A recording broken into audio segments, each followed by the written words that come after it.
ਅੱਜ ਆਪਾਂ ਇੱਕ ਹੋਰ ਪਾਰਟ ਆਫ ਸਪੀਚ ਲੈ ਕੇ ਹਾਜ਼ਰ ਹਾਂ, ਜਿਸ ਨੂੰ ਇੰਗਲਿਸ਼ ਦੇ ਵਿੱਚ ਇੰਟਰਜੈਕਸ਼ਨ ਕਿਹਾ ਜਾਂਦਾ। ਇਹ 8th ਪਾਰਟ ਆਫ ਸਪੀਚ ਹੈ। 7 ਪਾਰਟਸ ਆਫ ਸਪੀਚ ਆਪਾਂ ਪਹਿਲਾਂ ਕਰ ਚੁੱਕੇ।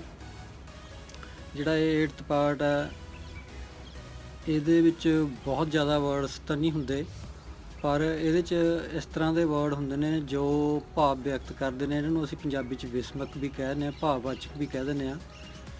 ਇਹ ਜਿਹੜੇ ਵਰਡ ਹੁੰਦੇ ਨੇ, ਇਹ ਕਈ ਵਾਰੀ ਪ੍ਰੋਪਰ ਕਿਸੇ ਫਾਰਮ 'ਚ ਵੀ ਨਹੀਂ ਹੁੰਦੇ। ਫੋਰ ਐਗਜ਼ਾਮਪਲ, ਜਿਵੇਂ ਕੋਈ ਕਹੇ ਓਪਸ ਜਾਂ ਉਹ, ਇਹ ਕਈ ਇਸ ਤਰ੍ਹਾਂ ਦੇ ਵਰਡ ਹੁੰਦੇ ਨੇ ਜਿਹੜੇ ਪ੍ਰੋਪਰ ਰੂਪ ਦੇ ਵਿੱਚ ਵੀ ਨਹੀਂ ਹੁੰਦੇ, ਪਰ ਫਿਰ ਵੀ ਇਹਨਾਂ ਦਾ ਉੱਥੇ ਕੁਛ ਨਾ ਕੁਛ ਮੀਨਿੰਗ ਹੁੰਦਾ। ਜਿਹੜੇ ਇਸ ਤਰ੍ਹਾਂ ਦੇ ਵਰਡਸ ਹੁੰਦੇ ਨੇ, ਇਹਨਾਂ ਨੂੰ ਆਪਾਂ ਇੰਟਰਜੈਕਸ਼ਨ ਕਹਿੰਦੇ ਹਾਂ। ਇਹ ਜਿਹੜੇ ਇੰਟਰਜੈਕਸ਼ਨਸ ਹੁੰਦੇ ਨੇ, ਇਹ ਭਾਵ ਵਿਅਕਤ ਕਰਦੇ ਨੇ। ਇਹ ਆਪਣੇ ਆਪ 'ਚ ਭਾਵ ਵਿਅਕਤ ਕਰਦੇ ਨੇ, ਇਸ ਕਰਕੇ ਇਹਨਾਂ ਨੂੰ ਕਈ ਵਾਰੀ ਆਪਾਂ ਇਕੱਲਿਆਂ ਨੂੰ ਵੀ ਉਪਯੋਗ ਕਰ ਲੈਂਦੇ ਹਾਂ ਬਿਨਾਂ ਸੈਂਟੈਂਸ ਤੋਂ, ਜਾਂ ਫਿਰ ਇਹਨਾਂ ਨੂੰ ਸੈਂਟੈਂਸ ਦੇ ਮੂਹਰੇ ਵੀ ਲਗਾਇਆ ਜਾ ਸਕਦਾ, ਜਾਂ ਇਹਨਾਂ ਨੂੰ ਸੈਂਟੈਂਸ ਦੇ ਆਖਰ ਦੇ ਵਿੱਚ ਵੀ ਲਗਾਇਆ ਜਾ ਸਕਦਾ, ਅਤੇ ਵਿੱਚ ਵਿਚਾਲੇ ਵੀ ਇਹ ਕਿਤੇ ਆ ਜਾਂਦੇ ਨੇ। ਜਿਵੇਂ ਆਪਾਂ ਗੱਲ ਕਰਦੇ ਜਿਵੇਂ ਹੁਣੀ ਮੈਨੇ ਵੀ ਬੋਲਿਆ, ਜਿਹੜਾ ਇਸ ਤਰ੍ਹਾਂ ਦਾ ਵਰਡ ਬੋਲਦੇ ਆ ਵਿੱਚ ਕੋਈ ਜਿਸ ਦਾ ਕੋਈ ਮੀਨਿੰਗ ਨਹੀਂ ਹੁੰਦਾ, ਵੈਸੇ ਹੀ ਪੌਜ਼ ਲੈਣ ਵਾਸਤੇ ਜਾਂ ਸੋਚਣ ਵਾਸਤੇ, ਉਹ ਜਿਹੜੇ ਵਰਡਸ ਨੇ ਜਦੋਂ ਉਹਨਾਂ ਨੂੰ ਲਿਖਤੀ ਰੂਪ 'ਚ ਲਿਖਿਆ ਜਾਂਦਾ ਤਾਂ ਉਹ ਇੰਟਰਜੈਕਸ਼ਨ ਦੇ ਵਿੱਚ ਆ ਜਾਂਦੇ ਨੇ। ਉਹਨਾਂ ਦਾ ਫਿਰ ਵੀ ਕੁਛ ਨਾ ਕੁਛ ਮੀਨਿੰਗ ਨਿਕਲ ਰਿਹਾ ਹੁੰਦਾ ਜਿੱਥੇ ਵੀ ਉਹ ਲੱਗੇ ਹੋਏ ਹੁੰਦੇ ਨੇ, ਅਤੇ ਉਹ ਮੀਨਿੰਗ ਹੈ ਜਿਹੜਾ ਉਹ ਕੰਟੈਕਸਟ ਕਿਸ ਦੇ ਵਿੱਚ ਯੂਜ਼ ਹੋਇਆ, ਉਹਦੇ ਅੱਗੇ ਲਾਈਨ ਦੇ ਵਿੱਚ ਕੀ ਮੀਨਿੰਗ ਨਿਕਲ ਰਿਹਾ, ਪਿੱਛੇ ਕੀ ਨਿਕਲ ਰਿਹਾ, ਉਹ ਕੰਟੈਕਸਟ ਦੇ ਵਿੱਚ ਦੇਖਣਾ ਪੈਂਦਾ ਵੀ ਇਹਦਾ ਇੱਥੇ ਕੀ ਮੀਨਿੰਗ ਨਿਕਲ ਰਿਹਾ। ਇਹਨਾਂ ਨੂੰ ਇਕੱਲੇ ਵੀ ਉਪਯੋਗ ਕੀਤਾ ਜਾ ਸਕਦਾ ਅਤੇ ਇਹਨਾਂ ਨੂੰ ਸੈਂਟੈਂਸ ਦੇ ਵਿੱਚ ਵੀ ਉਪਯੋਗ ਕੀਤਾ ਜਾ ਸਕਦਾ।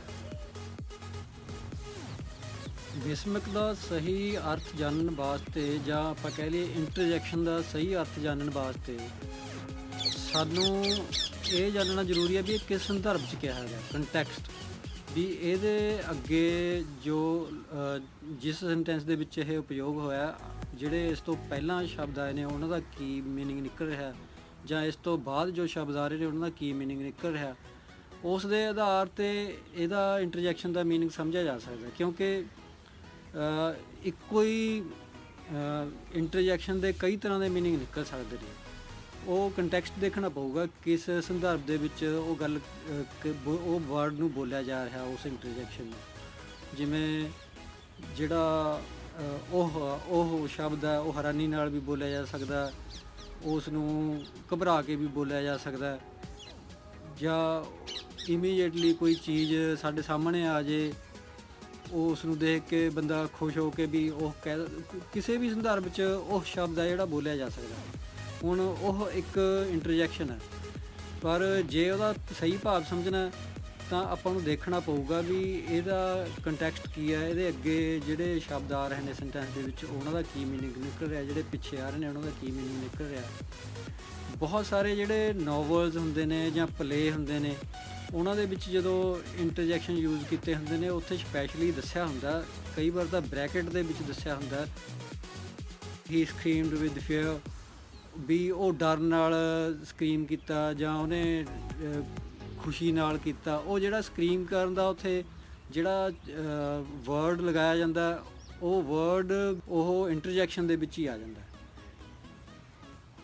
ਇੱਥੇ ਮੈਨੂੰ ਇੱਕ ਹਿਸਟਰੀ 'ਚੋਂ, ਰੀਸੈਂਟ ਹਿਸਟਰੀ 'ਚੋਂ ਐਗਜ਼ਾਮਪਲ ਯਾਦ ਆ ਰਹੀ ਆ। ਕਾਫੀ ਸਮਾਂ ਪਹਿਲਾਂ, ਕਈ ਸਾਲ ਹੋ ਗਏ, ਇੱਕ ਪੋਲੀਟੀਕਲ ਲੀਡਰ ਹੁੰਦੇ ਸੀਗੇ ਲਕਸ਼ਮਣ। ਉਹੀ ਸਮੇਂ ਦੇ ਵਿੱਚ ਇੱਕ ਪਲੇਅਰ ਇੰਡੀਆ ਕ੍ਰਿਕਟ ਟੀਮ 'ਚ ਖੇਡਦੇ ਹੁੰਦੇ ਸੀ, VVS ਲਕਸ਼ਮਣ। ਜਿਹੜੇ ਉਹ ਪੋਲੀਟੀਕਲ ਲੀਡਰ ਸੀ, ਉਹਨਾਂ ਨੇ ਕੋਈ ਇਸ ਤਰ੍ਹਾਂ ਦਾ ਕੰਮ ਕੀਤਾ ਸੀ ਜਿਹਦੇ 'ਤੇ ਉਸ ਪਾਰਟੀ ਦੇ ਨਾਲ ਸੰਬੰਧ ਰੱਖਣ ਵਾਲੇ ਲੋਕਾਂ ਨੂੰ ਬੜਾ ਅਫਸੋਸ ਹੋਇਆ ਸੀ। ਉਹੀ ਸਮੇਂ ਦੌਰਾਨ VVS ਲਕਸ਼ਮਣ ਆਸਟ੍ਰੇਲੀਆ ਖੇਡਣ ਗਏ ਹੋਏ ਸੀ ਇੰਡੀਆ ਟੀਮ 'ਚ, ਕਿ ਇੰਡੀਆ ਦੀ ਟੀਮ ਨੂੰ ਜਿੱਤ ਦਿਵਾਈ ਸੀਗੀ, ਉਹ ਮੈਚ ਜਿੱਤ ਰਹੇ ਸੀ। ਅਤੇ ਜਦੋਂ ਇਸ ਤਰ੍ਹਾਂ ਦਾ ਸਮਾਂ ਚੱਲ ਰਿਹਾ ਸੀ ਤਾਂ ਅਖਬਾਰ ਦੇ ਵਿੱਚ ਇੱਕ ਕਾਰਟੂਨ ਆਇਆ ਸੀ ਕਿਸੇ ਕਾਰਟੂਨਿਸਟ ਦਾ। ਉਸ ਕਾਰਟੂਨ ਦੇ ਵਿੱਚ ਕੀ ਸੀਗਾ ਕਿ ਇੱਕ ਬਜ਼ੁਰਗ ਅਖਬਾਰ ਨੂੰ ਪੜ੍ਹਦੇ ਉਹ ਕਹਿ ਰਹੇ ਹੁੰਦੇ ਨੇ, ਉਹ ਲਕਸ਼ਮਣ, ਉਹ ਉਹਨੂੰ ਯਾਦ ਕਰ ਰਹੇ ਹੁੰਦੇ ਨੇ ਪੋਲੀਟੀਕਲ ਲੀਡਰ ਨੂੰ ਵੀ ਤੈਨੇ ਕੀ ਕਰਤਾ, ਉਹਦੇ ਕੰਮ ਦੇ ਉਹ ਉੱਪਰ ਅਫਸੋਸ ਕਰ ਰਹੇ ਹੁੰਦੇ ਨੇ।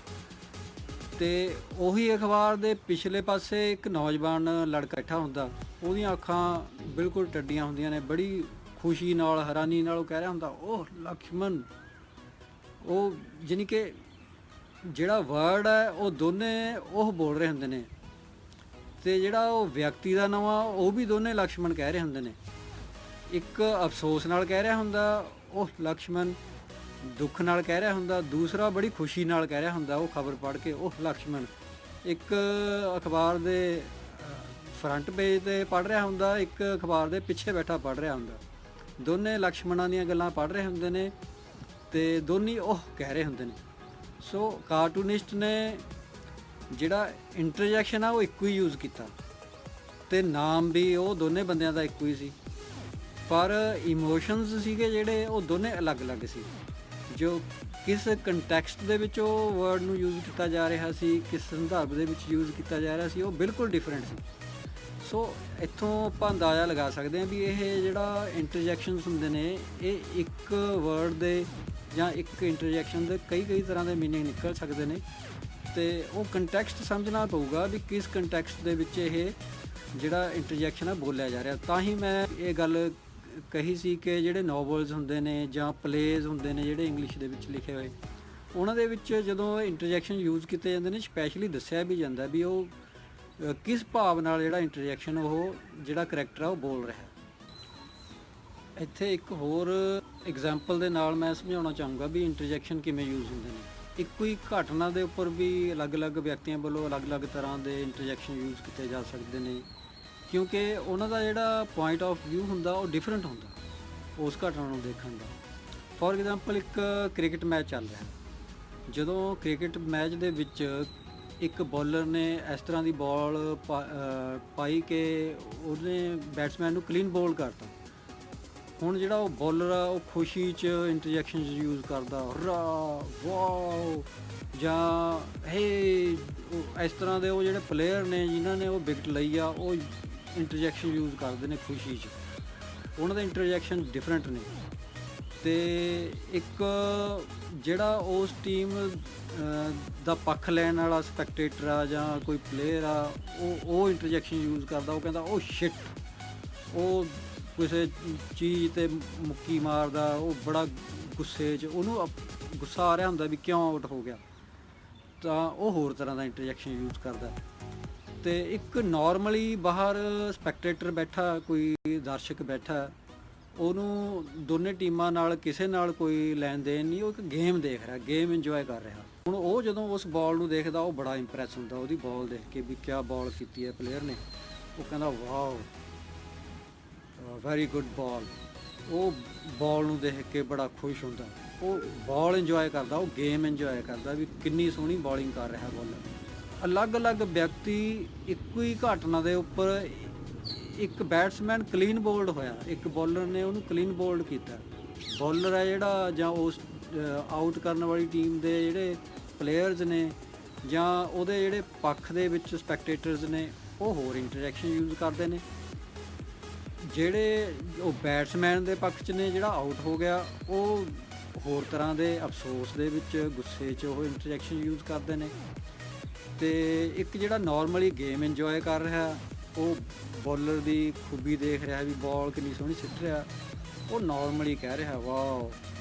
ਅਤੇ ਇਸ ਤਰ੍ਹਾਂ ਇੱਕ ਘਟਨਾ ਦੇ ਉੱਪਰ ਅਲੱਗ-ਅਲੱਗ ਇੰਟਰਜੈਕਸ਼ਨ ਯੂਜ਼ ਕੀਤੇ ਜਾ ਸਕਦੇ ਨੇ।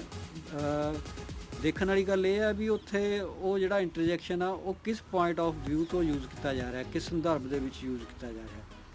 ਸੋ ਇੰਟਰਜੈਕਸ਼ਨ ਨੇ ਜਿਹੜੇ ਉਹ ਭਾਵ ਵਿਅਕਤ ਕਰਦੇ ਨੇ, ਇਸ ਕਰਕੇ ਇਹਨਾਂ ਨੂੰ ਭਾਵਵਾਚਕ ਵੀ ਕਿਹਾ ਜਾਂਦਾ। ਇਹਨਾਂ ਨੂੰ ਪੰਜਾਬੀ 'ਚ ਆਪਾਂ ਵਿਸਮਕ ਵੀ ਕਹਿ ਦਿੰਦੇ ਹਾਂ ਇੰਟਰਜੈਕਸ਼ਨ ਨੂੰ, ਅਤੇ ਇਹ ਭਾਵਵਾਚਕ ਵਰਡਸ ਹੁੰਦੇ ਨੇ।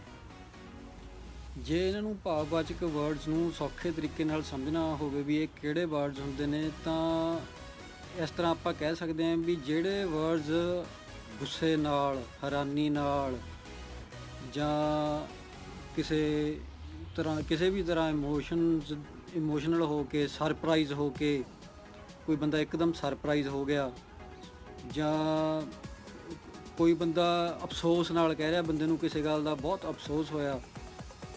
ਇਹ ਜਿਹੜੇ ਇਸ ਤਰ੍ਹਾਂ ਦੇ ਫੀਲਿੰਗਸ ਦੇ ਨਾਲ ਜਿਹੜੇ ਆਪਣੇ ਆਪ ਮੂੰਹ ਚੋਂ ਵਰਡ ਨਿਕਲ ਜਾਂਦੇ ਨੇ, ਉਹ ਇੰਟਰਜੈਕਸ਼ਨ ਹੁੰਦੇ ਨੇ।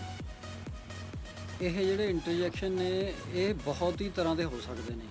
ਇਹ ਇਸ ਤਰ੍ਹਾਂ ਦੇ ਵਰਡ ਵੀ ਹੋ ਸਕਦੇ ਨੇ ਜਿਨ੍ਹਾਂ ਦਾ ਕੋਈ ਮੀਨਿੰਗ ਹੁੰਦਾ, ਅਤੇ ਇਸ ਤਰ੍ਹਾਂ ਦੇ ਵੀ ਹੋ ਸਕਦੇ ਨੇ ਜਿਨ੍ਹਾਂ ਦਾ ਕੋਈ ਮੀਨਿੰਗ ਨਹੀਂ ਹੁੰਦਾ, ਪਰ ਜਿਸ ਕੰਟੈਕਸਟ ਦੇ ਵਿੱਚ ਇਹਨਾਂ ਨੂੰ ਯੂਜ਼ ਕੀਤਾ ਜਾਂਦਾ ਉੱਥੇ ਇਹਨਾਂ ਦਾ ਮੀਨਿੰਗ ਨਿਕਲ ਰਿਹਾ ਹੁੰਦਾ। ਇਹ ਹਰੇਕ ਲੈਂਗੁਏਜ ਦੇ ਅਲੱਗ-ਅਲੱਗ ਹੁੰਦੇ ਨੇ। ਪੰਜਾਬੀ ਦੇ ਵਿੱਚ ਜਿਹੜੇ ਵਿਸਮਕ ਨੇ ਉਹ ਹੋਰ ਨੇ, ਇੰਗਲਿਸ਼ ਵਾਲਿਆਂ ਦੇ ਹੋਰ ਨੇ।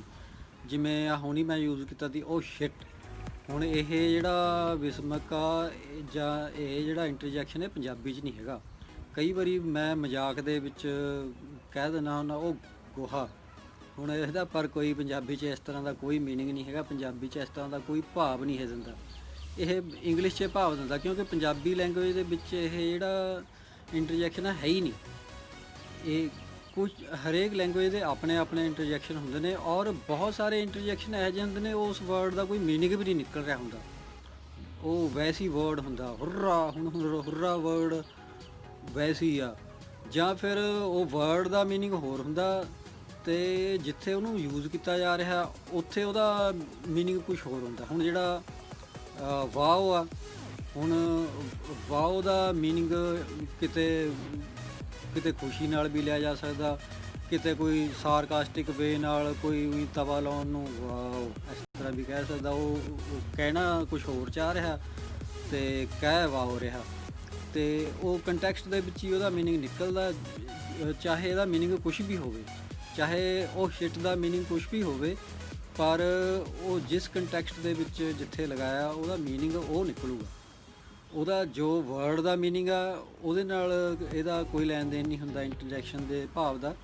ਇਹਦਾ ਭਾਵ ਸਿਰਫ ਇਹਦਾ ਮੀਨਿੰਗ ਹੈ ਸਿਰਫ ਜਿਹੜਾ ਕੰਟੈਕਸਟ ਦੇ ਵਿੱਚ ਕਿਸ 'ਚ ਯੂਜ਼ ਕੀਤਾ ਉਸ ਹਿਸਾਬ ਨਾਲ ਲੈਣਾ ਪੈਂਦਾ। ਸੋ ਇਹ ਇਸ ਤਰ੍ਹਾਂ ਦੇ ਵਰਡ ਹੁੰਦੇ ਨੇ ਜਿਹੜੇ ਆਪਣੇ ਆਪ ਮੂੰਹੋਂ ਨਿਕਲਦੇ ਨੇ ਅਤੇ ਕਿਸੇ ਸਟਰੋਂਗ ਫੀਲਿੰਗ ਨੂੰ ਐਕਸਪ੍ਰੈਸ ਕਰਦੇ ਨੇ, ਅਤੇ ਜਿਸ ਸੰਦਰਭ 'ਚ ਕਹੇ ਜਾਂਦੇ ਨੇ ਉਹੀ ਮੀਨਿੰਗ ਕੱਢਦੇ ਨੇ। ਸੋ ਅੱਜ ਅਸੀਂ ਇੰਟਰਜੈਕਸ਼ਨ ਬਾਰੇ ਸਮਝਿਆ। ਇਹ ਲਾਸਟ ਪਾਰਟ ਆਫ ਸਪੀਚ ਆ। 8 ਪਾਰਟ ਆਫ ਸਪੀਚ ਦੇ ਵਿੱਚੋਂ 7 ਪਾਰਟਸ ਆਫ ਸਪੀਚ ਆਪਾਂ ਪਹਿਲਾਂ ਕਰ ਚੁੱਕੇ। ਅੱਜ ਆਪਣੇ ਜਿਹੜੇ 8 ਪਾਰਟਸ ਆਫ ਸਪੀਚ ਨੇ ਉਹ ਕੰਪਲੀਟ ਹੋ ਗਏ। ਮੈਨੂੰ ਇਹ ਉਮੀਦ ਆ ਕਿ ਜਿੰਨੇ ਵੀ ਇਹ 8 ਪਾਰਟ ਆਫ ਸਪੀਚ ਦੀਆਂ ਜੋ ਵੀਡੀਓਜ਼ ਬਣਾਈਆਂ ਨੇ ਇਹ ਸਟੂਡੈਂਟਸ ਦੇ ਬਹੁਤ ਕੰਮ ਆਉਣਗੀਆਂ, ਕਿਉਂਕਿ 8 ਪਾਰਟਸ ਨੂੰ ਸਮਝਣਾ ਬੜਾ ਜ਼ਰੂਰੀ ਹੈ।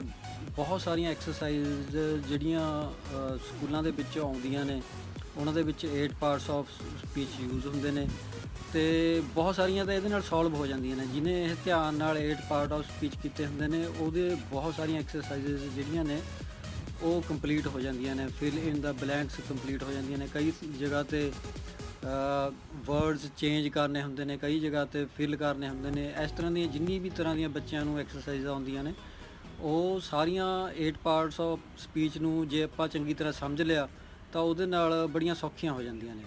ਸੋ ਇਹੀ ਉਮੀਦ ਕਰਦਾ ਵੀ ਤੁਸੀਂ ਇਹ ਜਿੰਨੇ ਵੀ 8 ਪਾਰਟ ਆਫ ਸਪੀਚ ਨੇ ਇਹਨਾਂ ਨੂੰ ਇਹ ਜੋ ਵੀ ਮੈਨੇ ਵੀਡੀਓ ਬਣਾ ਕੇ 8 ਪਾਰਟ ਆਫ ਸਪੀਚ ਦੀਆਂ ਪਾਈਆਂ ਨੇ ਇਹਨਾਂ ਨੂੰ ਤੁਸੀਂ ਧਿਆਨ ਨਾਲ ਦੇਖੋਗੇ ਅਤੇ ਧਿਆਨ ਨਾਲ ਸਮਝਣ ਦੀ ਕੋਸ਼ਿਸ਼ ਕਰੋਗੇ ਤਾਂ ਇਹ ਤੋਂ ਪੂਰਾ ਲਾਭ ਲਵੋਗੇ। ਅੱਗੇ ਲਈ ਵੀ ਜਿਹੜੀਆਂ ਵੀਡੀਓਜ਼ ਜਾਰੀ ਰਹਿਣਗੀਆਂ ਅਤੇ ਵੋਕੈਬਲਰੀ ਦੀਆਂ ਵੀ ਆਪਾਂ ਬਹੁਤ ਸਾਰੀਆਂ ਵੀਡੀਓਜ਼ ਹੁਣ ਬਣਾ ਕੇ ਪਾਉਣ ਦੀ ਕੋਸ਼ਿਸ਼ ਕਰਾਂਗੇ, ਕਿਉਂਕਿ ਜਿਹੜੇ ਇਹ 8 ਪਾਰਟਸ ਨੇ ਇਹ ਵੋਕੈਬਲਰੀ ਨੂੰ ਹੀ ਅਲੱਗ-ਅਲੱਗ ਪਾਰਟਸ ਦੇ ਵਿੱਚ ਵੰਡਦੇ ਨੇ। ਸੋ ਜਿਹੜੀ ਵੋਕੈਬਲਰੀ ਆ ਉਹ ਅੱਗੇ ਨੂੰ ਆਪਾਂ ਜਾਰੀ ਰੱਖਾਂਗੇ। ਬਹੁਤ ਸਾਰੇ ਤੁਹਾਡੇ ਕੰਮ ਆਉਣ ਵਾਲੇ ਵੋਕੈਬਲਰੀ ਦੇ ਵਰਡਸ ਵੀ ਆਪਾਂ ਪਾਉਂਦੇ ਰਹਾਂਗੇ, ਉਹਨਾਂ ਨੂੰ ਵੀ ਆਉਣ ਵਾਲੇ ਸਮੇਂ 'ਚ ਤੁਸੀਂ ਜ਼ਰੂਰ ਦੇਖਣਾ ਅਤੇ ਉਹਨਾਂ ਤੋਂ ਲਾਭ ਲੈਣਾ। ਅਤੇ ਬਾਕੀ ਜੋ ਇਹ 8 ਪਾਰਟਸ ਨੇ ਇਹਨਾਂ ਨੂੰ ਵਾਚ ਕਰੋ, ਇਹਨਾਂ ਦੇ ਨੋਟਸ ਬਣਾਓ, ਇਹਨਾਂ ਨੂੰ ਆਪਣੀਆਂ ਕਾਪੀਆਂ ਦੇ ਉੱਪਰ ਲਿਖੋ, ਇਹਨਾਂ ਨੂੰ ਸਮਝੋ ਅਤੇ ਇਹਨਾਂ ਨੂੰ ਵਾਰ-ਵਾਰ ਦੇਖੋ। ਅਤੇ ਜਦੋਂ ਤੱਕ ਇਹ ਸਮਝ ਨਹੀਂ ਆਉਂਦੇ, ਜਦੋਂ ਤੱਕ ਬਿਲਕੁਲ ਦਿਮਾਗ ਦੇ ਵਿੱਚ ਨਹੀਂ ਬੈਠ ਜਾਂਦੇ ਵੀ ਕਿਹੜਾ ਵਰਡ ਕੀ ਕੰਮ ਕਰਦਾ ਅਤੇ ਕਿੱਥੇ ਲੱਗਦਾ, ਕਿੱਥੇ ਯੂਜ਼ ਹੁੰਦਾ, ਉਦੋਂ ਤੱਕ ਇਹਨਾਂ ਵੀਡੀਓਜ਼ ਨੂੰ ਵਾਰ-ਵਾਰ ਧਿਆਨ ਨਾਲ ਦੇਖੋ ਅਤੇ ਇਕੱਲੇ-ਇਕੱਲੇ ਵਰਡ ਨੂੰ ਸਮਝਣ ਦੀ ਕੋਸ਼ਿਸ਼ ਕਰੋ ਅਤੇ ਇਸ ਤੋਂ ਲਾਭ ਲਓ।